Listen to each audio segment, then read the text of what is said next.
അസ്സലാമു അലൈക്കും വറഹ്മത്തുള്ളാഹി. ബിസ്മില്ലാഹി വൽഹംദുലില്ലാഹി വസ്സലാത്തു വസ്സലാമു അലാ അഷ്റഫി റസൂലില്ലാഹി വഅലാ ആലിഹി വൽ ഫായിസീൻ ബില്ലാഹ്. SKSFൻ്റെ മലപ്പുറം വെസ്റ്റ് ജില്ലാ കമ്മിറ്റി മലപ്പുറം വികസനം വിരോധം വിചാരണ ചെയ്യപ്പെടുന്നു എന്ന വളരെ പ്രസക്തമായ ഒരു ചർച്ച ഇവിടെ ക്രോഡീകരിക്കപ്പെടുകയാണ്. മലപ്പുറം ജില്ല രൂപീകൃതമായി അരനൂറ്റാണ്ട് പിന്നിടുമ്പോൾ മലപ്പുറം എന്നും ദേശീയ തലത്തിൽ തന്നെ ചർച്ച ചെയ്യപ്പെടുന്ന ഒരു ജില്ലയാണ്.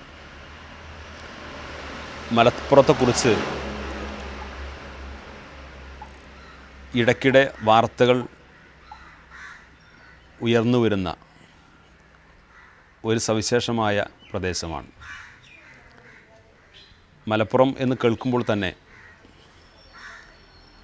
അതിന് ചില പ്രത്യേക നിറങ്ങളും വ്യാഖ്യാനങ്ങളും ചരിത്ര വക്രീകരണങ്ങളുമെല്ലാം എഴുതി പിടിപ്പിച്ച് വലിയ തോതിൽ തെറ്റിദ്ധാരണ പരത്താൻ ശ്രമം നടക്കാറുണ്ട് എന്ന് ഈ വിഷയത്തെക്കുറിച്ച് പ്രാഥമികമായ അന്വേഷണം നടത്തുമ്പോൾ തന്നെ നമുക്കറിയാൻ കഴിയും.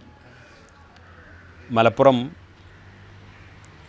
വള്ളത്തോളിൻ്റെ, തുഞ്ചനെഴുത്തച്ഛൻ്റെ, ഉറൂബിൻ്റെ, MT വാസുദേവൻ നായരുടെ, പൂന്താനത്തിൻ്റെ, അങ്ങനെ എണ്ണി പറയാവുന്ന ഒട്ടേറെ മലയാളത്തിൻ്റെ കലക്കും സാഹിത്യത്തിനും സാമൂഹിക വികാസത്തിനുമൊക്കെ വലിയ സംഭാവന ചെയ്തവരുടെ കൂടി നാടാണ്. അതേപോലെ വെളിയങ്കോട് ഉമർ ഖാദിയെ പോലെയുള്ള, മമ്പുറം തങ്ങളെപ്പോലെയുള്ള,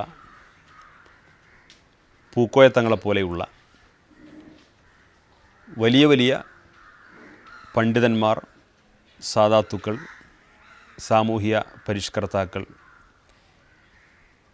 ഇങ്ങനെ ഒട്ടേറെ പേർക്ക് ജന്മം നൽകിയ ഒരു നാട് കൂടിയാണ്. ഈ ജില്ലയുടെ ചരിത്രം പരിശോധിക്കുമ്പോൾ ഈ ജില്ലയെക്കുറിച്ച് പുറത്ത് പ്രചരിപ്പിക്കപ്പെടുന്ന പ്രചാരണങ്ങൾക്കൊന്നും യാതൊരു വസ്തുതയുമില്ല എന്ന് ആർക്കും തിരിച്ചറിയാവുന്നതാണ്. വളരെ കൗതുകരമായൊരു കാര്യം, പ്രചരിപ്പിക്കുന്നവർക്കും അറിയാം മലപ്പുറത്തെക്കുറിച്ച് ഈ പറയുന്നതെല്ലാം അടിസ്ഥാനരഹിതമാണെന്ന്. പക്ഷേ ഇന്ന് നമ്മുടെ രാജ്യത്ത് വിദ്വേഷത്തിലൂടെ രാഷ്ട്രീയ ലാഭം കൊയ്തെടുക്കാൻ ശ്രമിക്കുന്നവരുടെ കാലമാണ്. അതുകൊണ്ട് തന്നെ അത്തരം വെറുപ്പിൻ്റെ രാഷ്ട്രീയത്തിന് മലപ്പുറത്തെ എങ്ങനെയെല്ലാം ഉപയോഗപ്പെടുത്താമെന്ന് പലപ്പോഴും ഇത്തരം ആളുകൾ ശ്രമിക്കാറുണ്ട്. അതിന് വ്യത്യസ്തമായ പല അജണ്ടകളും തയ്യാറാക്കാറുണ്ട്. ഇവിടെ നമ്മൾ ആർക്കും തിരിച്ചറിയാവുന്നൊരു കാര്യം, മലപ്പുറം ജില്ല വളരെ പിന്നാക്ക പ്രദേശമാണ്. മലപ്പുറം ജില്ലയിൽ സ്കൂളുകളും സർക്കാർ ഓഫീസുകളും മറ്റു സംവിധാനങ്ങളുമൊക്കെ വളർന്നു വരുന്ന സമയത്ത് ഇവിടുത്തെ ഉദ്യോഗസ്ഥരിൽ മഹാഭൂരിപക്ഷവും മറ്റു ജില്ലകളിൽ നിന്നുള്ള, പ്രത്യേകിച്ച് തെക്കൻ കേരളത്തിൽ നിന്നുള്ള ആളുകളാണ് ഇവിടെ ജോലി ചെയ്യാനെത്തിയിരുന്നത്. അത്തരം ഉദ്യോഗസ്ഥരെല്ലാം വർഷങ്ങളോളം ജോലി ചെയ്ത് റിട്ടയർ ചെയ്തുകൊണ്ട് തിരിച്ചു പോകുന്ന യാത്രയപ്പ് യോഗങ്ങളിലെല്ലാം അവരെല്ലാവരും പറയുന്നൊരു കാര്യം, ഞങ്ങൾ മലപ്പുറത്തേക്ക് വരുമ്പോൾ വളരെ ഭയപ്പാടോടുകൂടിയായിരുന്നു. ഒരുപാട് മുൻവിധികളുണ്ടായിരുന്നു. മലപ്പുറം എന്ന് കേൾക്കുമ്പോഴേക്ക് അവിടെ സ്വസ്ഥമായിട്ട് ജോലി ചെയ്യാൻ കഴിയുമോ എന്ന ഭയവും ആശങ്കയൊക്കെ ഞങ്ങൾക്കുണ്ടായിരുന്നു. പക്ഷേ അതെല്ലാം വാസ്തവവിരുദ്ധമാണെന്ന് ഇവിടെ വന്നപ്പോൾ ഞങ്ങൾക്ക് മനസ്സിലായി എന്നവർ പലരും പറയാറുണ്ട്. മാത്രമല്ല, റിട്ടയർമെൻറ്റ് ശേഷം ഇനിയുള്ള ശിഷ്ടകാല ജീവിതം സ്വന്തം നാട്ടിലേക്ക് തിരിച്ചു പോകുന്നതിനേക്കാൾ ഇനിയുള്ള കാലം മലപ്പുറത്ത് തന്നെ ജീവിക്കണം എന്ന് തീരുമാനിച്ചുറപ്പിച്ച് ഇവിടെ സ്ഥിരതാമസമാക്കിയവരെ കാണാൻ കഴിയും. ഇത് ഏതെങ്കിലും ഒരു പ്രത്യേക മതവിഭാഗത്തിൽപ്പെട്ടവരുടെ അനുഭവമല്ല. ഇവിടുത്തെ ഭൂരിപക്ഷം എന്ന് പറയപ്പെടുന്ന മുസ്ലിങ്ങളല്ലാത്ത മറ്റു സഹോദര സമുദായങ്ങളിൽ നിന്നുള്ള ധാരാളം ആളുകളുടെ ജീവിതാനുഭവങ്ങളാണ്. ഇങ്ങനൊരു ജില്ലയെക്കുറിച്ചാണ് ഇത്തരത്തിലുള്ള പ്രചാരണങ്ങൾ നടന്നുകൊണ്ടിരിക്കുന്നത്. രണ്ടാമത്തെ കാര്യം, നമ്മുടെ രാജ്യത്തെ വർഗീയമായ ചേരിതിരിവുകൾ സൃഷ്ടിച്ചുകൊണ്ട് കലാപങ്ങളും സംഘർഷഭൂമിയാക്കാൻ പലരും പല താല്പര്യങ്ങൾക്ക് വേണ്ടി ശ്രമിക്കാറുണ്ട്. പക്ഷെ മലപ്പുറത്തെ പോലെ സാമുദായിക സൗഹാർദ്ദം അത് വളരെ യാഥാർത്ഥ്യത്തോടു കൂടി നിലനിൽക്കുന്ന മറ്റൊരു പ്രദേശം ഇന്ത്യ രാജ്യത്ത് എവിടെയുണ്ട് എന്ന് പരിശോധിക്കുമ്പോഴാണ് മലപ്പുറത്തിലുള്ള ഈ സാമൂഹ്യ ചുറ്റുപാടിൻ്റെ മഹത്വം നമുക്ക് തിരിച്ചറിയാൻ കഴിയുക. പ്രളയകാലത്താണ് മലപ്പുറത്തെയും മലബാറിലെയും ജനങ്ങളുടെ ജീവകാരുണ്യ പ്രവർത്തനങ്ങളുടെ മഹത്വം നമ്മുടെ തെക്കൻ കേരളത്തിലെ ജനങ്ങൾ തിരിച്ചറിഞ്ഞത്. ജീവിതത്തിൽ ഇന്നുവരെ കണ്ടിട്ടില്ലാത്ത, ഇനിയൊരു പക്ഷേ കാണാൻ സാധ്യതയില്ലാത്ത ഓരോ വീടുകളിലേക്ക്, കുടുംബങ്ങളിലേക്ക് ചെന്നുകൊണ്ട് അവരുടെ വീടുകൾ കഴുകി വൃത്തിയാക്കി അവർക്കാവശ്യമായ മുഴുവൻ സേവന പ്രവർത്തനങ്ങളും നടത്താൻ വേണ്ടി മലപ്പുറത്ത് നിന്ന് നൂറുകണക്കിന് ചെറുപ്പക്കാർ സ്വന്തം പോക്കറ്റിൽ നിന്ന് പണമെടുത്തുകൊണ്ട് അത്തരമൊരു വലിയ സേവന പ്രവർത്തനങ്ങൾക്ക് ചെല്ലുന്നതിൻ്റെ കാരണം അവരെത്തിപ്പെടുന്നത് ഒരുപക്ഷെ ക്ഷേത്രം വൃത്തിയാക്കാനായിരിക്കാം, ചർച്ചുകൾ വൃത്തിയാക്കാനായിരിക്കാം, അവരുടെ മറ്റു സഹോദര സമുദായങ്ങളിൽപ്പെട്ടവരുടെ വീടുകൾ വൃത്തിയാക്കാനായിരിക്കാം. പക്ഷെ അത്രയും വലിയൊരു മഹാമനസ്കതയുള്ള ഒരു പറ്റം ആളുകളുടെ നാട് എന്ന് ആരെങ്കിലും എവിടെയെങ്കിലും പറഞ്ഞതല്ല, എഴുതി പിടിപ്പിച്ചതല്ല. ഈ കഴിഞ്ഞ പ്രളയകാലത്ത് എല്ലാവർക്കും ബോധ്യമായ ഒരു കാര്യമാണ്. അപ്പോൾ സ്വാഭാവികമായും മലപ്പുറത്തെക്കുറിച്ച് ഒരു തെറ്റായ പ്രചാരണം നടത്തിക്കൊണ്ട് അതിൻ്റെ പേരിൽ എങ്ങനെയൊക്കെ ഇവിടെ വർഗീയമായ ചേരിതിരിവുകളും സംഘർഷവും ഉണ്ടാക്കാൻ സാധിക്കുമെന്ന ശ്രമങ്ങൾ പലരും പലപ്പോഴും നടത്തുന്നുണ്ട്. പക്ഷേ വസ്തുത നേരെ തിരിച്ചാണ്. അതേപോലെ തന്നെയാണ് വർഗീയമായ കലാപമുണ്ടാക്കി മലപ്പുറത്തെ സംഘർഷഭൂമിയാക്കാനുള്ള ശ്രമങ്ങൾ. വർഷങ്ങൾക്ക് മുമ്പാണ് മലപ്പുറം ജില്ലാ പോലീസ് സൂപ്രണ്ട് ഉമ്മൻ കോശി ഒരിക്കൽ പറഞ്ഞത് മലപ്പുറം ജില്ലയെ ദൈവം രക്ഷിച്ചു എന്നൊരു പരാമർശം നടത്തുന്ന സംഭവമുണ്ടായി.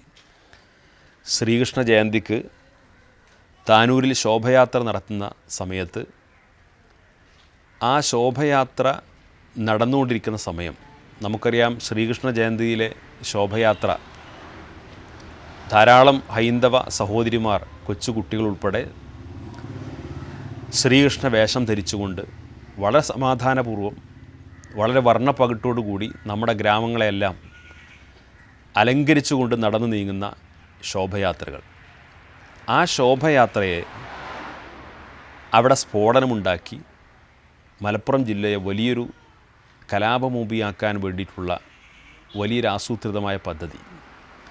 ശോഭയാത്രക്ക് നേരെ ബോംബെറിയാൻ വേണ്ടി തിരുവനന്തപുരത്തെ RSS പ്രവർത്തകനായ ശ്രീകാന്ത് എന്ന് പറയുന്ന വ്യക്തി അവിടെ വന്ന് ബോംബ് നിർമ്മിച്ചുകൊണ്ടിരിക്കെയാണ് സ്ഫോടനത്തിൽ അദ്ദേഹം മരണപ്പെട്ടത്. അതിനെക്കുറിച്ചുള്ള അന്വേഷണത്തിലാണ് ഈ ശോഭയാത്രക്കെതിരെ ബോംബെറിഞ്ഞ് സംഘർഷമുണ്ടാക്കി ഇവിടെ ഒരു ഹിന്ദു മുസ്ലിം സംഘർഷമുണ്ടാക്കാൻ വേണ്ടിയിട്ടുള്ള ഗൂഢാലോചനയായിരുന്നു എന്ന് പുറത്തു വന്നത്. അപ്പം മലപ്പുറത്തെക്കുറിച്ച് കൃത്യമായിട്ട് അറിയുമ്പോൾ, മലപ്പുറത്ത് ഇത്തരം പ്രശ്നങ്ങളില്ല എന്നറിഞ്ഞുകൊണ്ട് തന്നെ മലപ്പുറം ഇങ്ങനെ സംഘർഷഭൂമിയാണ് എന്ന് വരുത്തി തീർക്കാൻ വേണ്ടിയിട്ടുള്ള ബോധപൂർവമായ ശ്രമങ്ങൾ പലപ്പോഴും ഇത്തരം ഗൂഢാലോചനയുടെ ഭാഗമായിട്ടുണ്ടായിട്ടുണ്ട്. കഴിഞ്ഞ വർഷമാണ് വളാഞ്ചേരിക്കടുത്ത് ഒരു ക്ഷേത്രത്തിൻ്റെ പ്രതിഷ്ഠയിൽ മനുഷ്യൻ്റെ വിസർജ്യം, മലം അഭിഷേകം ചെയ്തുകൊണ്ട് വൃത്തിഹീനമാക്കുന്ന സാഹചര്യം ഉണ്ടായത്. ആ സംഭവം നടന്ന് മണിക്കൂറുകൾ പിന്നിട്ടപ്പോഴേക്ക് BJPയുടെ നേതൃത്വത്തിൽ വലിയ പ്രതിഷേധ പ്രകടനമുണ്ടായി. ആ കുറ്റവാളി അറസ്റ്റ് ചെയ്യണമെന്ന് പറഞ്ഞുകൊണ്ട് വലിയ സംഘർഷമുണ്ടാക്കാൻ ശ്രമിച്ചു. പക്ഷേ പോലീസ് ഉദ്യോഗസ്ഥന്മാർ വളരെ സത്യസന്ധമായി ആ വിഷയത്തെ സമീപിക്കുകയും കൈകാര്യം ചെയ്തപ്പോൾ അവിടെയുള്ള ഒരു പ്രാദേശികമായ BJP നേതാവിൻ്റെ സഹോദരനാണ് ഈ കൃത്യം നിർവഹിച്ചത്. അദ്ദേഹത്തിൻ്റെ ഉദ്ദേശം അതിൻ്റെ പേരിൽ അവിടെ ഒരു സംഘർഷമുണ്ടാക്കുക എന്നുള്ളതായിരുന്നു. അപ്പോൾ കൃത്രിമമായി മലപ്പുറത്തെ സംഘർഷഭൂമിയാക്കാൻ വേണ്ടിയിട്ടുള്ള ശ്രമങ്ങൾ നടന്നിട്ട് പോലും അത് വിജയിക്കാതിരിക്കുകയും ഒട്ടേറെ കള്ളപ്രചരണങ്ങൾ കാലങ്ങളായി നടത്തിയിട്ടും അതും വിജയിക്കാതിരിക്കുമ്പോഴാണ് സ്വാഭാവികമായിട്ടും പിന്നെ ഈ മലപ്പുറത്തെ എങ്ങനെയെല്ലാം ഒരു വർഗീയമായ ചേതിരിവുണ്ടാക്കുന്ന അത്തരമുള്ള ഒരു സാമൂഹിക ചുറ്റുപാട് ഉണ്ടാക്കാൻ കഴിയും എന്നതിനെക്കുറിച്ചുള്ള ഇടയ്ക്കിടെ ചില പ്രവർത്തനങ്ങളും പ്രശ്നങ്ങളും ഇവിടെ നടന്നു വരുന്നത്. ഇതിനെ കൃത്യമായ തിരിച്ചറിവോടുകൂടി പ്രതിരോധിക്കാൻ കഴിയണം. ഇവിടെ വരുന്ന ബന്ധപ്പെടുന്ന സഹവസിക്കുന്ന ആളുകളുടെ ജീവിതാനുഭവം തന്നെ മലപ്പുറത്തെക്കുറിച്ച് കള്ളപ്രചരണം നടത്തുന്നവരുടെ ഈ പ്രചാരണങ്ങൾ 100% ശുദ്ധ കളവാണ് എന്ന് ബോധ്യപ്പെടുന്ന രീതിയിൽ ഇനിയുള്ള കാലവും വളരെ ജാഗ്രതയോടുകൂടി ഈ സത്യസന്ധമായ സന്ദേശങ്ങൾ പ്രചരിപ്പിക്കാൻ നമ്മൾ ഓരോരുത്തരും ബാധ്യസ്ഥരാണ്. ഈ വിരോധത്തിൻ്റെ രീതിയെ നേരിടാനുള്ള വഴി എന്ന് പറയുന്നത് ഇതുമാത്രമാണ്. രണ്ടാമത്തൊരു കാര്യം, മലപ്പുറത്തിൻ്റെ വികസനവുമായി ബന്ധപ്പെട്ട വിഷയങ്ങൾ. മലപ്പുറത്തിൻ്റെ വികസനം എന്ന് പറയുന്നത് ഇതേപോലെ വലിയ ഒരു ചർച്ചാ വിഷയമാണ്. മലപ്പുറം വളരെ കൂടുതൽ ജനസംഖ്യ ബാഹുല്യമുള്ള ഒരു ജില്ലയാണ്. ജനസംഖ്യാനുപാതികമായിട്ട് ഇനിയും ഒട്ടേറെ വികസനങ്ങൾ ജില്ലയിൽ ഉണ്ടാകേണ്ടിയിരിക്കുന്നു. അതിൻ്റെ പ്രശ്നങ്ങളൊക്കെ നമ്മുടെ രാജ്യത്ത്, നമ്മുടെ ജില്ലയിൽ പലപ്പോഴും വ്യാപകമായിട്ട് ചർച്ച ചെയ്യപ്പെടുന്നതാണ്. ഇവിടെ SLC +2 പരീക്ഷകളുടെ റിസൾട്ട് വരുമ്പോൾ അതുമായി ബന്ധപ്പെട്ട അവരുടെ ഉപരിപഠനത്തിന് ആവശ്യമായിട്ടുള്ള സീറ്റുകൾ ലഭിക്കുന്നില്ല എന്നതിൽ ചുരുങ്ങുന്നതല്ല മലപ്പുറത്തിൻ്റെ വികസനം.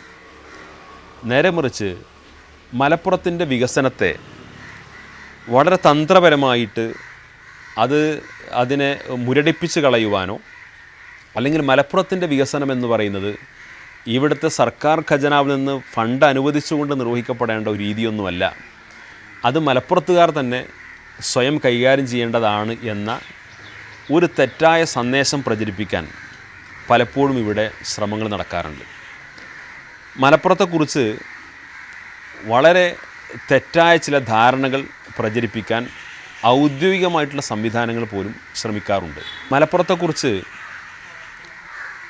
മലപ്പുറത്തിൻ്റെ കൂടെ നിന്ന് സംസാരിക്കുന്ന പോലെ, മലപ്പുറത്തിനു വേണ്ടി സംസാരിക്കുന്ന പോലെ, മലപ്പുറത്തിൻ്റെ വികസനത്തിലും പുരോഗതിയിലുമൊക്കെ വലിയ താല്പര്യം പ്രകടിപ്പിക്കുന്നു എന്ന വ്യാജേന, എന്നാൽ മലപ്പുറത്തെ അപകീർത്തിപ്പെടുത്താനോ മലപ്പുറത്തിൻ്റെ വികസനത്തെ മുരടിപ്പിക്കാനോ വളരെ ബുദ്ധിപരമായിട്ടുള്ള ചില സമീപനങ്ങൾ ഇവിടെ സ്വീകരിക്കുന്നുണ്ട്.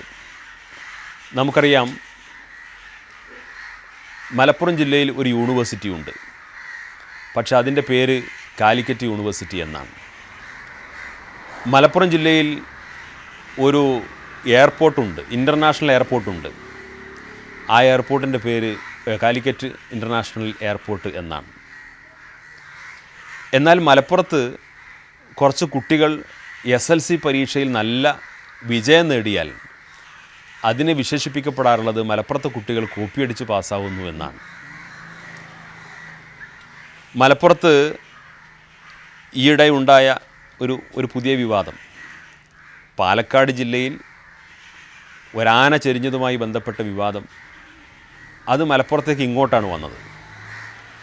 അപ്പം മലപ്പുറത്തെക്കുറിച്ച് പോസിറ്റീവായിട്ടുള്ള വാർത്തകളുണ്ടെങ്കിൽ അതിനെ മലപ്പുറത്തിന് പുറത്ത് മറ്റു ജില്ലകളുടെ പേരെടുത്തുകൊണ്ട് വിശേഷിപ്പിച്ചുകൊണ്ട് മലപ്പുറത്തിൻ്റെ പേരിൽ അതിനൊരു സൽപ്പേര് വരാതിരിക്കാൻ വേണ്ടി ഒരു ഭാഗത്ത് പരിശ്രമം നടത്തുകയും മലപ്പുറത്ത് പോസിറ്റീവായിട്ടുള്ള എന്തെങ്കിലും നെഗറ്റീവായിട്ടുള്ള എന്തെങ്കിലും ഉണ്ടെങ്കിൽ അത് മലപ്പുറത്തിനെ ചേർത്ത് പറയുകയും ഇനി മലപ്പുറത്തിന് ഗുണകരമായിട്ടുള്ള വല്ല റിസൾട്ടുകളുണ്ടെങ്കിൽ അതിനെ വളരെ വികൃതമായിട്ട് ചിത്രീകരിക്കുകയും ചെയ്യുന്നൊരു പ്രവണത രാഷ്ട്രീയക്കാർക്കിടയിലും ഉദ്യോഗസ്ഥർക്കിടയിലും മാധ്യമപ്രവർത്തകർക്കിടയിലുമൊക്കെ സാധാരണയായിട്ട് ഇവിടെ സംഭവിച്ചുകൊണ്ടിരിക്കുന്ന ഒരു കാര്യമാണ്. മലപ്പുറത്തിൻ്റെ വികസനത്തെക്കുറിച്ച് പറയുന്ന സമയത്ത് തന്നെ ഈ പുരോഗതിയുടെ പേര് പറഞ്ഞുകൊണ്ട് വലിയ രീതിയിലുള്ള ഒരു കബളിപ്പിക്കൽ ഇവിടെ നടന്നുകൊണ്ടിരിക്കുന്നുണ്ട്. ഉദാഹരണം, കഴിഞ്ഞ ഗവൺമെൻറ് കാലത്താണ് കേരളത്തിൽ 6 മെഡിക്കൽ കോളേജുകൾ പ്രഖ്യാപിച്ചു. അതിലൊരു മെഡിക്കൽ കോളേജ് മഞ്ചേരി മെഡിക്കൽ കോളേജായിരുന്നു. ഗവൺമെൻറ് ഒരു മെഡിക്കൽ കോളേജ് പ്രഖ്യാപിക്കുമ്പോൾ സ്വാഭാവികമായിട്ടും ആ മെഡിക്കൽ കോളേജിന് ആവശ്യമായ ഭൂമി, കെട്ടിടം, മറ്റ് അവിടുത്തെ സൗകര്യങ്ങൾ, ആവശ്യമായ തസ്തികകൾ, അതുമായി ബന്ധപ്പെട്ട എല്ലാം ഗവൺമെൻറ്റാണ് സ്വാഭാവികമായിട്ടും ചെയ്യേണ്ടത്. മറ്റു പല മെഡിക്കൽ കോളേജുകളും അതിൻ്റെ അല്പം സമയം വൈകിട്ടാണെങ്കിലും അതിൻ്റെ ഒരു രീതി അനുസരിച്ചുകൊണ്ട് നടന്നു. പക്ഷേ മഞ്ചേരിയിൽ സംഭവിച്ചത്, മഞ്ചേരിയിൽ നിലവിലുണ്ടായിരുന്ന ഒരു ജനറൽ ആശുപത്രിയെ അതിന് മെഡിക്കൽ കോളേജ് എന്നൊരു ബോർഡ് വെച്ചുകൊണ്ട് ഒരുപക്ഷെ കുറച്ച് തസ്തികകൾ വർദ്ധിപ്പിച്ചുകൊണ്ടോ കുറച്ച് കൂടുതൽ ഡോക്ടർമാരെ നിയമിച്ചുകൊണ്ടോ MBBSൻ്റെ പുതിയൊരു ബാച്ച് ആരംഭിച്ചുകൊണ്ട് അത്തരമൊരു സംവിധാനം തുടങ്ങി. പക്ഷേ തുടങ്ങിയത് പോലും പൂർണ്ണമായും സർക്കാർ ഫണ്ട് കൊണ്ടല്ല. ആ മറ്റൊരു ആശുപത്രിയുടെ, ഒരു ജനറൽ ആശുപത്രിയുടെ ചേർത്ത് വെച്ചുകൊണ്ട് ഒരു മെഡിക്കൽ കോളേജായിട്ട് രൂപാന്തരം ചെയ്യപ്പെടുമ്പോൾ പോലും സ്കൂൾ കുട്ടികളിൽ നിന്ന് സംഭാവന പിരിച്ചുകൊണ്ട്, നാട്ടുകാരിൽ നിന്ന് പണം പിരിച്ചുകൊണ്ടാണ് ഈ മെഡിക്കൽ കോളേജ് മഞ്ചേരിയിൽ യാഥാർത്ഥ്യമാകുന്നത്. എന്നിട്ട് അതിൻ്റെ ഉദ്ഘാടന ചടങ്ങിലും പിന്നീടും ആ മെഡിക്കൽ കോളേജിനെ കുറിച്ച് വിശേഷിപ്പിക്കുമ്പോഴൊക്കെ മലപ്പുറത്തെ ജനങ്ങൾ വളരെ ഉദാരമനസ്കരാണ്, അവർ നാടിൻ്റെ വികസനത്തിനു വേണ്ടി വളരെയധികം സംഭാവന ചെയ്യുന്നവരാണ് എന്ന് പറഞ്ഞ് സർക്കാരിൽ നിന്ന് അനുവദിക്കേണ്ട ഫണ്ട് തടഞ്ഞു വെച്ച് അവിടെ നിന്ന് എന്തെങ്കിലും പ്രാഥമികമായ ഫണ്ടുകൾ അനുവദിച്ച് മലപ്പുറത്താണെങ്കിൽ മെഡിക്കൽ കോളേജാണെങ്കിലും മറ്റെന്താണെങ്കിലും ബാക്കിയെല്ലാം മലപ്പുറത്തുകാർ പിരിച്ചുണ്ടാക്കട്ടെ എന്ന ഒരു രീതിയിലേക്ക് ഇവിടുത്തെ വികസന പ്രവർത്തനങ്ങൾ വഴിതിരിച്ചു വിടുന്നുണ്ട്. സ്വാഭാവികമായിട്ടും മലപ്പുറത്തിൻ്റെ വികസനം നമ്മൾ പരിശോധിക്കുമ്പോൾ പ്രവാസികളുടെ ഭാഗത്തു നിന്നുള്ള വലിയൊരു സംഭാവന, ഗൾഫ് സാമ്പത്തിക സ്രോതസ്സ് മലപ്പുറത്തിൻ്റെ വികസനത്തിൽ നിന്ന് മൈനസ് ചെയ്താൽ മലപ്പുറം എന്താണ് എന്ന് നമുക്ക് തിരിച്ചറിയാൻ കഴിയും. അപ്പോൾ ആ സാമ്പത്തികമായിട്ടുള്ള ജനങ്ങളുടെ പക്ഷത്തു നിന്നുള്ള സഹായം ഇത് പരിശോധിക്കുമ്പോഴാണ് നമ്മൾ അറിയേണ്ടത് തിരുവനന്തപുരത്തുൾപ്പെടെ സർക്കാർ ഭൂമികൾ വിവിധ സാമുദായിക സംഘടനകൾക്ക് സർക്കാർ പതിച്ചു കൊടുക്കുന്ന വാർത്തകൾ വേറെ പുറത്തു വരുന്നത്. ഇവിടെയാണെങ്കിൽ മലപ്പുറത്താണെങ്കിൽ ഒരു മെഡിക്കൽ കോളേജ് തുടങ്ങണമെങ്കിൽ മലപ്പുറത്തെ ജനങ്ങൾ സംഭാവന പിരിച്ചിട്ട് പണമുണ്ടാക്കിയിട്ട് ഗവൺമെൻറ് കൊടുക്കണം. തെക്കൻ കേരളത്തിലാണെങ്കിൽ സർക്കാർ ഭൂമി വിവിധ സാമുദായിക സംഘടനകൾക്ക് ആസ്ഥാനം പണിയാനും മറ്റുമൊക്കെ വേണ്ടിയിട്ട് സർക്കാർ ഭൂമികൾ പതിച്ചു കൊടുക്കുന്നു. ഈ ഒരു വ്യത്യാസം ഉദ്യോഗസ്ഥ ലോബി വളരെ തന്ത്രപരമായിട്ട് ഇപ്പോഴും നിർവഹിച്ചുകൊണ്ടിരിക്കുന്നുണ്ട്. മലപ്പുറത്തെ ജനങ്ങൾ എല്ലാം ഏറ്റെടുക്കുന്നവരാണ്, വളരെ ഉദാരമനസ്കരാണ്. അവർ മഞ്ചേരി മെഡിക്കൽ കോളേജിന് വേണ്ടി ലക്ഷക്കണക്കിന് രൂപ സമാഹരിച്ചു എന്ന് പറയുമ്പോൾ നമ്മളറിയാതെ സായുജ്യമടയുകയാണ്. സത്യത്തിൽ നമ്മൾ കബളിപ്പിക്കപ്പെടുകയാണ്. അപ്പോൾ സർക്കാരിൽ നിന്ന് കിട്ടേണ്ട യഥാർത്ഥ സാമ്പത്തികമായിട്ടുള്ള വിഹിതങ്ങൾ വാങ്ങിയെടുക്കാൻ ആവശ്യമായിട്ടുള്ള ഇച്ഛാശക്തി ജില്ലയിലെ ഉത്തരവാദപ്പെട്ട ജനപ്രതിനിധികൾക്കും രാഷ്ട്രീയ പാർട്ടികൾക്കും ഉണ്ടാവണം. ഈ രീതിയിൽ മലപ്പുറത്തിൻ്റെ വികസനത്തെക്കുറിച്ച് ഒരു പാക്കേജ് ആവിഷ്കരിക്കുകയും അത് കക്ഷി രാഷ്ട്രീയങ്ങൾക്കതീതമായിട്ട് മലപ്പുറത്തിൻ്റെ വികസനം എന്ന ഒരു ലക്ഷ്യത്തിലേക്ക് നീങ്ങുന്ന ഒരു വലിയ മൂവ്മെൻറ്റ് മലപ്പുറത്ത് ആവിഷ്കരിക്കപ്പെട്ടാൽ മാത്രമേ ഈ ജില്ല നേരിടുന്ന ഇത്തരത്തിലുള്ള പ്രശ്നങ്ങൾക്ക് പരിഹാരം കാണാൻ കഴിയുള്ളൂ. മലപ്പുറത്ത് പ്രധാനമന്ത്രിയായിരുന്ന നമ്മുടെ മൻമോഹൻ സിംഗിൻ്റെ കാലത്ത് സച്ചാർ കമ്മിറ്റി റിപ്പോർട്ടിൻ്റെ പശ്ചാത്തലത്തിലാണ് അലിഗഡ് യൂണിവേഴ്സിറ്റിയുടെ ഓഫ് ക്യാമ്പസ് മലപ്പുറത്ത് ആരംഭിക്കാൻ വേണ്ടി നിശ്ചയിച്ചത്. നമുക്കറിയാം, അലിഗഡ് യൂണിവേഴ്സിറ്റിയുടെ ഓഫ് ക്യാമ്പസ് ആരംഭിച്ച ആ സമയത്ത് അനുവദിക്കപ്പെട്ട കോഴ്സുകളല്ലാതെ ആ അലിഗഡ് ഓഫ് ക്യാമ്പസിൽ പിന്നെ യാതൊരു വികസനവും ഉണ്ടായിട്ടില്ല. ഇല്ലെന്ന് മാത്രമല്ല, ഇപ്പോൾ തന്നെ അതിൻ്റെ പല ഫണ്ടുകളും കേന്ദ്ര ഗവൺമെൻറ് ഇടപെട്ടുകൊണ്ട് തടയാനും അതിന് പല മാനദണ്ഡങ്ങൾ നിശ്ചയിക്കാനും ഉള്ള തയ്യാറെടുപ്പുകളിലാണ്. അപ്പോൾ നിലവിലുള്ള ആ ഒരു സ്ഥാപനം പോലും ഇല്ലായ്മ ചെയ്യാൻ വലിയ ഗൂഢാലോചന കേന്ദ്ര സർക്കാരിൻ്റെ ഭാഗത്ത് പോലും ഉണ്ടായിക്കൊണ്ടിരിക്കുന്നു എന്ന വാർത്തയാണ് നമ്മളിപ്പോൾ കേട്ടുകൊണ്ടിരിക്കുന്നത്. ഇതേപോലെ തന്നെ മലപ്പുറത്ത് നിന്ന് നമുക്ക് പ്രത്യക്ഷത്തിൽ വളരെ പോസിറ്റീവാണ് എന്ന് തോന്നുന്ന ചില വാർത്തകൾ, ആ വാർത്തകളുടെ മറവിലൂടെ വളരെ തന്ത്രപരമായിട്ട് മലപ്പുറം വളരെ പിന്നാക്കമാണ്, വിവരമില്ലാത്തവരുടെ നാടാണ്, അപരിഷ്കൃതരുടെ നാടാണ്, എഴുത്തുമായന അറിയാത്തവരുടെ നാടാണ് എന്നൊരു മെസ്സേജ് പുറത്തുവിട്ട് മലപ്പുറത്തെക്കുറിച്ച് ഒരു മോശപ്പെട്ട ഇമേജ് ക്രിയേറ്റ് ചെയ്യുന്നതിന് വേണ്ടിയിട്ടുള്ള വലിയ ചില അജണ്ടകൾ വളരെ തന്ത്രപരമായിട്ട് ചില കേന്ദ്രങ്ങൾ പലപ്പോഴായിട്ട് നടത്തിയിട്ടുണ്ട്. പക്ഷെ നമ്മളിൽ തന്നെ പലരും ഈ അജണ്ടകൾ പോലും തിരിച്ചറിയാതെ നമ്മൾ പോലും അതിൻ്റെ പ്രചാരകരായി പോകുന്നു എന്നുള്ളതാണ് വളരെ ദൗർഭാഗ്യകരമായിട്ടുള്ള കാര്യം. ഉദാഹരണം, നമ്മുടെ സാക്ഷരതാ പ്രവർത്തനം നമ്മുടെ സംസ്ഥാനത്ത് ആരംഭിച്ചു. ഇന്ത്യയിൽ മുഴുവൻ സാക്ഷരതാ പ്രവർത്തനം ഉണ്ടായി. അതിൽ 100% സാക്ഷരത കൈവരിച്ച ആദ്യത്തെ ജില്ലയായിട്ട് മലപ്പുറം പ്രഖ്യാപിക്കപ്പെട്ടു. 100% സാക്ഷരത കൈവരിക്കുന്നു എന്നൊക്കെ പറഞ്ഞു കഴിഞ്ഞാൽ ഇതൊക്കെ ഒരു സാങ്കേതികമായ കണക്കാണ്. അല്ലാതെ മലപ്പുറത്തെ മുഴുവൻ ജനങ്ങളും വലിയ വിദ്യാസമ്പന്നരായി എന്നോ കൃത്യമായിട്ട് എഴുത്തുമായന അറിയാവുന്നവരായി എന്നൊന്നുമല്ല. ഇവിടുത്തെ ഉദ്യോഗസ്ഥരുണ്ടാക്കുന്നൊരു കണക്കിൻ്റെ രീതി അനുസരിച്ച് സാങ്കേതികമായി ഒരു പക്ഷേ അത് ശരിയായിരിക്കാം. പക്ഷേ മലപ്പുറം 100% സാക്ഷരത കൈവരിച്ചു എന്ന് കൊട്ടിഘോഷിക്കപ്പെടുമ്പോൾ ഒരു സാക്ഷരതാ പ്രൊജക്റ്റ് വിജയിച്ചു എന്നതിനേക്കാൾ അപ്പുറം മലപ്പുറത്തെ ജനങ്ങളൊന്നും ഇത്രയും കാലം എഴുത്തും വായനയും അറിയാത്തവരായിരുന്നു എന്ന ഒരു വലിയ മെസ്സേജ് ഇവിടെ നിന്ന് പുറത്തേക്ക് അറിയിക്കുന്നതിന് വേണ്ടി അത്തരം കാര്യങ്ങൾ ഇവിടെ ദുരുപയോഗം ചെയ്യപ്പെടുന്നു എന്നുള്ളത് നമ്മൾ കാണാതിരുന്നുകൂടാ. അതേപോലെ തന്നെയാണ് ഈ അടുത്ത കാലത്ത് നമ്മുടെ രാഹുൽ ഗാന്ധി കരുവാരകുണ്ട് ഒരു പ്രോഗ്രാമിൽ പങ്കെടുത്തു. അദ്ദേഹം അവിടെ ഒരു ഹൈസ്കൂളിൽ പരിപാടിയിൽ പങ്കെടുക്കുമ്പോൾ അദ്ദേഹം പ്രസംഗം ആരംഭിക്കുന്ന ആ സമയത്ത് അദ്ദേഹം മൈക്കിലൂടെ വിളിച്ചു പറഞ്ഞു, ഞാൻ ഇംഗ്ലീഷിൽ പ്രസംഗിക്കാൻ വേണ്ടി പോകുന്നു, നിങ്ങൾക്ക് അത് എൻ്റെ പ്രസംഗം ട്രാൻസ്ലേറ്റ് ചെയ്യാൻ വേണ്ടി തയ്യാറുള്ളൊരു വിദ്യാർത്ഥി വരണം എന്ന് പറഞ്ഞു. അപ്പോൾ സ്വാഭാവികമായിട്ടൊരു മുസ്ലിം പെൺകുട്ടി ആവശ്യപ്പെട്ട അതേ സമയത്ത് തന്നെ ഓടി വേദിയിൽ വന്നു. വലിയ കരഘോഷങ്ങളോടുകൂടിയാണ് ആ പെൺകുട്ടിയെ എല്ലാവരും സദസ്സുമൊക്കെ സ്വീകരിച്ചത്. കാരണം അത്രയും ടാലൻ്റായിട്ടുള്ള ഒരു വിദ്യാർത്ഥിക്ക് മാത്രമേ അതിന് കഴിയൂ. രാഹുൽ ഗാന്ധിയെ പോലെയുള്ള ഒരു VVIPയുടെ പ്രഭാഷണം പരിഭാഷപ്പെടുത്താൻ വേണ്ടി നിമിഷ നേരം കൊണ്ട് സന്നദ്ധ പ്രകടിപ്പിക്കുക എന്ന് പറയുന്നത് സ്വാഭാവികമായിട്ടും ആ കുട്ടിയുടെ ഒരു പ്രതിഭയാണ് തെളിയിക്കുന്നത്. തീർച്ചയായും ആ വിദ്യാർത്ഥി അഭിനന്ദിക്കപ്പെടേണ്ടതാണ്. പക്ഷേ ഈ വിദ്യാർത്ഥി അഭിനന്ദിക്കപ്പെടുമ്പോൾ തന്നെ ഇത് മലപ്പുറത്തിൻ്റെ ഒരു വലിയ വിദ്യാഭ്യാസ മുന്നേറ്റമായിട്ട് ഇവിടെ വിലയിരുത്തപ്പെടുന്ന സാഹചര്യം ഉണ്ടായി. മലപ്പുറത്തിൻ്റെ വലിയൊരു വിദ്യാഭ്യാസ മുന്നേറ്റത്തിൻ്റെ ഒരു ചൂണ്ടുപലകയായി ഈ പെൺകുട്ടി, അതും കരുവാരകുണ്ടിലെ ഒരു മുസ്ലിം പെൺകുട്ടി രാഹുൽ ഗാന്ധിയുടെ പ്രഭാഷണം പരിഭാഷപ്പെടുത്തുന്നു എന്ന ആ ഒരു ന്യൂസിനെ മലപ്പുറത്തിൻ്റെ ഒരു വിദ്യാഭ്യാസ മുന്നേറ്റമായിട്ട് പ്രചരിപ്പിക്കുന്നു. ഇത് പ്രചരിപ്പിക്കുമ്പോൾ നമ്മൾ മനസ്സിലാക്കേണ്ടത് ഈ കുട്ടിയുടെ കഴിവിനെയോ കുട്ടിയുടെ സന്നദ്ധതയെയോ ആ കുട്ടിയുടെ ടാലൻറ്റിനെ ഒരിക്കലും നമ്മൾ ചെറുതായി കാണുന്നില്ല. പക്ഷേ ഇത് ഒരു ജില്ലയുടെ, ഒരു നാടിൻ്റെ, ഒരു സമുദായത്തിൻ്റെ വിദ്യാഭ്യാസ മുന്നേറ്റത്തിൻ്റെ അളവുകോലായിട്ട് കണക്കാക്കുമ്പോൾ ഇവിടെ ഇംഗ്ലീഷ് ഭാഷ പോലും ഒരാൾ സംസാരിച്ചു കഴിഞ്ഞാൽ അതുപോലും മനസ്സിലാക്കാൻ കഴിയാത്തവരാണ് ഈ നാട്ടിലുള്ളവർ എന്ന വലിയൊരു നെഗറ്റീവ് മെസ്സേജ് അതിൻ്റെ മറുഭാഗത്ത് ഇവിടെ പ്രചരിപ്പിക്കപ്പെടുകയാണ്. അപ്പോൾ അത് ഒരു കുട്ടിയുടെ കഴിവിനെ നമ്മൾ എടുത്ത് പറയണം, ആ കുട്ടിയെ അഭിനന്ദിക്കപ്പെടേണ്ടതാണ്. പക്ഷേ അതിനപ്പുറം അതൊരു നാടിൻ്റെയും സമുദായത്തിൻ്റെയും വിദ്യാഭ്യാസ മുന്നേറ്റത്തിൻ്റെയൊക്കെ അളവുകോലായിട്ട് ചിത്രീകരിക്കപ്പെടുമ്പോൾ ഒരർത്ഥത്തിൽ ഇത് വളരെ നെഗറ്റീവായിട്ടുള്ള ഒരു മെസ്സേജാണ് ഇതിലൂടെ ഇവിടെ പ്രചരിപ്പിക്കാൻ വേണ്ടി ശ്രമിച്ചുകൊണ്ടിരിക്കുന്നത്.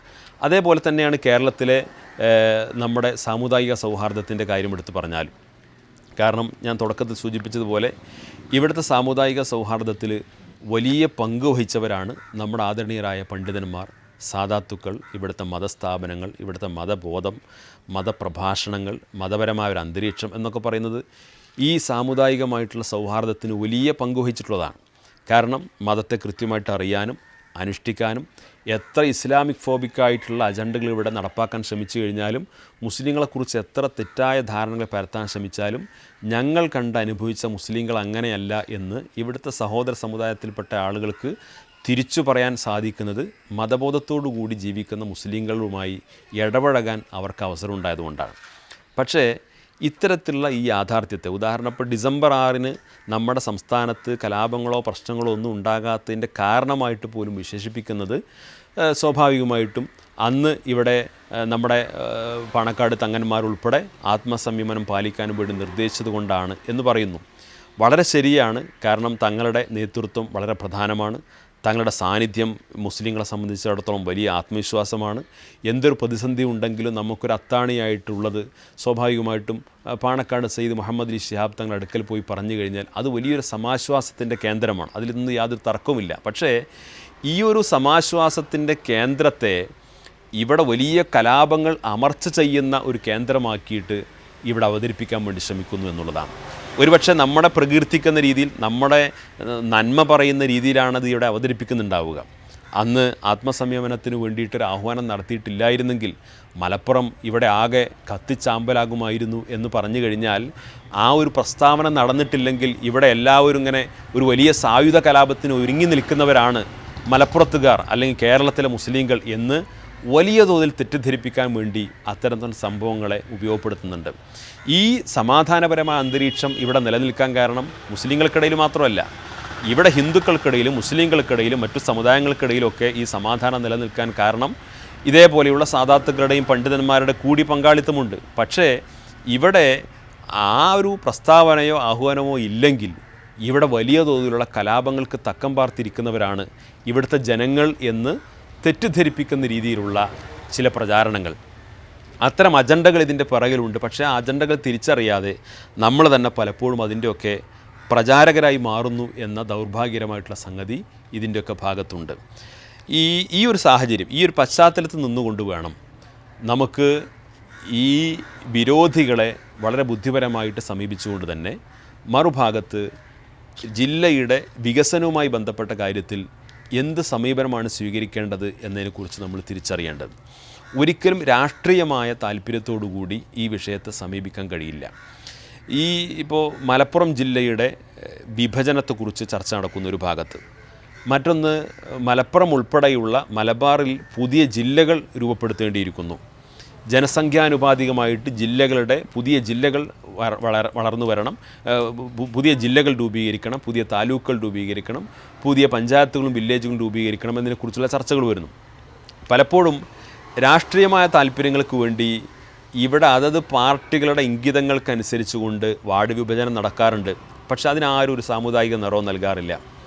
രാഷ്ട്രീയമായ താല്പര്യത്തിന് വേണ്ടി മണ്ഡലങ്ങൾ പുനർനിർണ്ണയിക്കാറുണ്ട്. ആരും ഒരു മതപരമായിട്ട് നിറവിന് നൽകാറില്ല. കാരണം എന്താ വെച്ചാൽ അത് ഇവിടെ രാഷ്ട്രീയ പാർട്ടികളെ സംബന്ധിച്ചിടത്തോളം അവർക്ക് വിജയിച്ച് കയറാൻ അവരവർക്ക് സ്വാധീനമുള്ള ഗവൺമെൻറ് വരുമ്പോൾ അവർ ചെയ്തു കൂട്ടുന്ന കാര്യങ്ങളാണ്. നേരെ മറിച്ച് നാടിൻ്റെ വികസനത്തിന് വേണ്ടി റവന്യൂ അടിസ്ഥാനത്തിൽ ജില്ലകളും താലൂക്കുകളും വിഭജിക്കുന്ന കാര്യം അല്ലെങ്കിൽ പുതുതായിട്ട് രൂപീകരിക്കുന്ന കാര്യം പറയുമ്പോഴേക്ക് അവിടെ സമുദായത്തിൻ്റെയും വിഭാഗത്തിൻ്റെയും നിറം കലർത്തിക്കൊണ്ട് ഈ നാടിൻ്റെ വികസനത്തിന് തടസ്സം നിൽക്കുന്നു എന്നുള്ളത് നിസ്സാരമായിട്ട് കണ്ടുകൂടാ. അപ്പോൾ അതിനെ പരിഹരിക്കാൻ ആവശ്യമായിട്ടുള്ള ഇച്ഛാശക്തിയോടുള്ള നിലപാടാണ് നമ്മുടെ ജില്ലയിലെ രാഷ്ട്രീയ പാർട്ടികൾ സ്വീകരിക്കേണ്ടത്. ഇപ്പോൾ നിലവിലുള്ള സംസ്ഥാന ഗവൺമെൻറ് മുമ്പിൽ പ്രതിപക്ഷ പാർട്ടിയിലെ ബഹുമാന്യരായ KN ഖാദർ സാഹിബ് പുതിയ ജില്ലാ രൂപീകരണത്തിൻ്റെ ഒരു സ്വകാര്യ ബില്ല് അവതരിപ്പിച്ചു. ഈ സ്വകാര്യ ബില്ല് അവതരിപ്പിച്ചപ്പോൾ ഇത്തരമൊരു പദ്ധതിയെ ഞങ്ങളുടെ അജണ്ടയിലില്ല എന്ന് പറഞ്ഞുകൊണ്ട് വളരെ സെക്കൻഡ് വെച്ചുകൊണ്ട് ആ ആവശ്യത്തെ നിരാകരിക്കുന്ന സമീപനമാണ് സംസ്ഥാന ഗവൺമെൻറ്റിൻ്റെ ഭാഗത്തുണ്ടായത്. ഇനി ജില്ലാ രൂപീകരണവുമോ മറ്റോ ബന്ധപ്പെട്ടുകൊണ്ടുള്ള അത്തരം നടപടി ഇല്ലെങ്കിൽ പോലും വികസന മുരടിപ്പ് നമ്മുടെ ജില്ലയിലുണ്ട് എന്ന കാര്യത്തിൽ ആർക്കും തർക്കമില്ല. അത് ഭരണപക്ഷമാണെങ്കിലും അല്ലെങ്കിൽ പ്രതിപക്ഷമാണെങ്കിലും മാറി മാറി ഭരിക്കുന്ന സർക്കാരുകൾ ഈ ജില്ലയുടെ വികസനത്തിന് വേണ്ടി പലതും ചെയ്തിട്ടുണ്ടാവാം. പക്ഷേ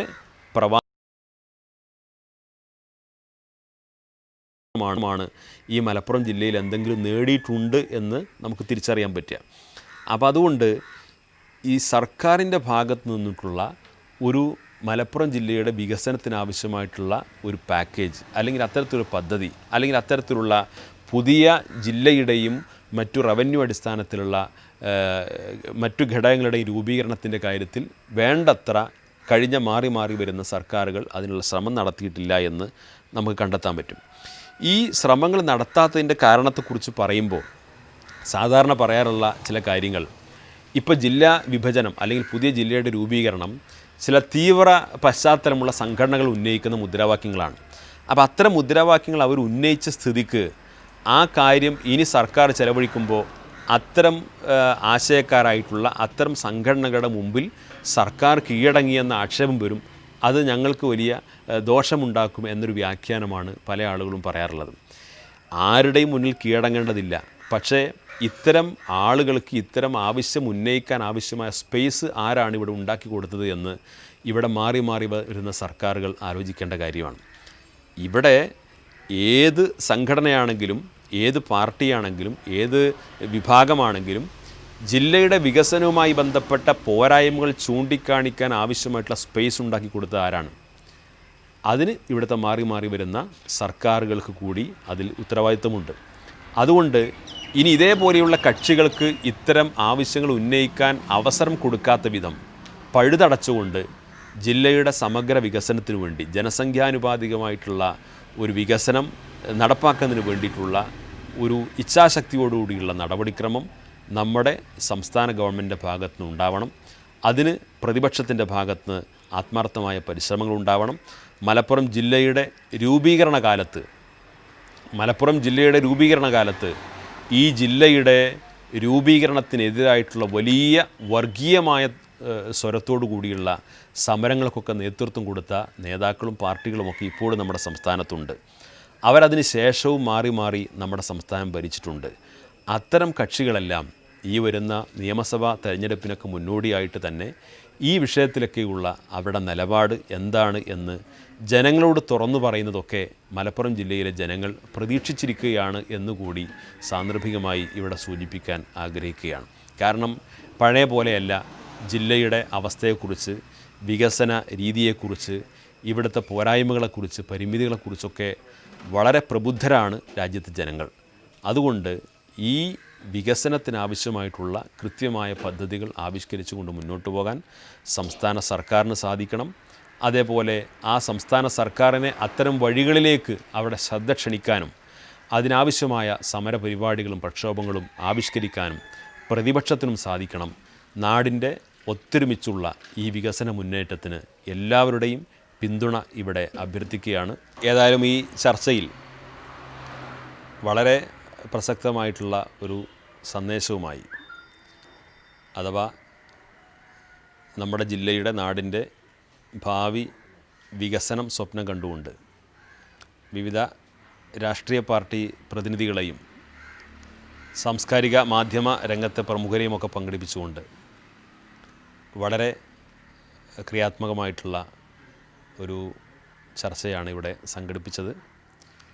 SKSFൻ്റെ മലപ്പുറം വെസ്റ്റ് ജില്ലാ കമ്മിറ്റി നല്ലൊരു തുടക്കമാണ് ഈ ചർച്ചയിലൂടെ ഇവിടെ തുടങ്ങി വെച്ചിട്ടുള്ളത്. അത് ഇതേപോലെ കേവലം ഒരു ചർച്ചയിലൂടെ അവസാനിക്കാതെ വരും നാളുകളിൽ നമ്മുടെ ജില്ലയുടെ വികസനത്തെക്കുറിച്ച് ചിന്തിക്കുന്ന ഓരോരുത്തർക്കിടയിലും കൂടുതൽ ചർച്ചകളിൽ വിഷയീഭവിക്കുന്നതിന് ഈ ചർച്ച കാരണമാകട്ടെ എന്ന് ആശംസിച്ചുകൊണ്ട് ഇത് മുന്നിട്ടിറങ്ങിയ മലപ്പുറം വെസ്റ്റ് ജില്ലാ SKSF കമ്മിറ്റിയെ പ്രത്യേകമായി അഭിനന്ദിച്ചുകൊണ്ട് ഞാൻ അവസാനിപ്പിക്കുന്നു. നിങ്ങൾക്ക് നന്ദി. അസ്സലാമു അലൈക്കും.